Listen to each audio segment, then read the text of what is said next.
Guys, welcome to Blogbuster Sai. आणि आज थोडंसं इमोशनल नाही म्हणजे, पण 8 दिवस मी माझ्या मामाच्या गावाला आहे आणि माझी मम्मी मी चालू होतं. फक्त आमचं सायरोजन गुड्डी पुण्यालाच आहेत.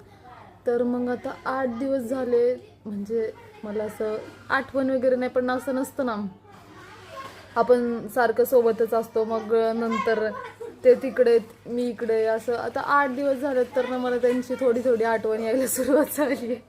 तर मग मला करमत नाही इकडं. मी खूप भांडते माझ्या भाऊ बहिणीला, म्हणजे प्रत्येक शब्दावरून भांडत असते.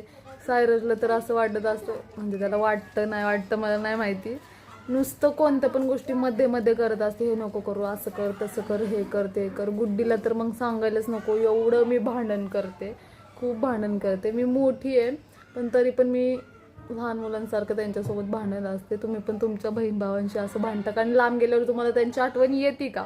मला कमेंट्समध्ये नक्की सांगा. मला तर येते, म्हणून मी लवकरच पुण्याला जाणार आहे आता. आणि thanks for watching guys. Bye. या बाय.